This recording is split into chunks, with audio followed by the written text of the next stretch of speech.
আমার এখনও মনে আছে যেদিন আমাকে ঘুম থেকে ছেড়ে দেওয়া হয়, আজকে খোলামেলা বলছে এগুলো, আস্তে আস্তে সবই বলে দেবো ইনশাল্লাহ। যেদিন আমাকে ছাড়া হয়েছে ওই দিন আমাকে বলা হয়েছিল যে আমি যদি ঘুমিয়েও থাকি তবু আমাকে ঘুমের মধ্যেও মনিটর করার জন্য মানুষ থাকবে। রাস্তাঘাটে যাওয়া তো বহুত দূরের কথা, বয়ান দেওয়া তো বহুত দূরের কথা, মাহফিল করা তো বহুত দূরের কথা, দাওয়াতের কাজ করা বহুত দূরের কথা, মিম্বরে দাঁড়ানো বহুত দূরের কথা।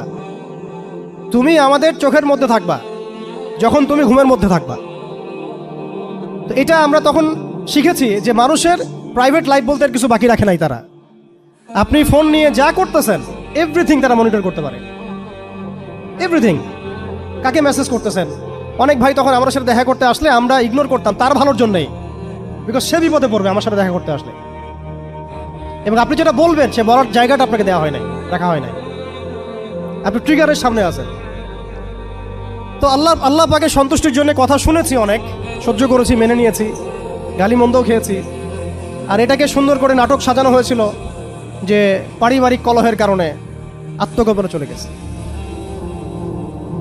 তো পারিবারিক কলহের কারণে আত্মগোপনে আমার সাথে আরো 4 জন কিভাবে গেল, আমার গাড়িও বা কিভাবে গেল, আর বাংলাদেশের গোয়েন্দা সংস্থার হেডকোয়ার্টারে আমার লাস্ট লোকেশন কিভাবে পাওয়া যায়, ম্যাপ কিভাবে ট্রেস হয়, মিডিয়া দিয়ে মানুষকে খাওয়ানো। এই কথাটা বলতে কি এখানে আসছি যে শুধুমাত্র টেকনোলজিক্যাল নিয়ন্ত্রণ ওদের কাছে আছে এমন না, ইভেন মিডিয়া দিয়ে তারা দিনকে রাত বানাইছে, রাতকে দিন বানাইছে, এখনও বানাচ্ছে রাইট নাও।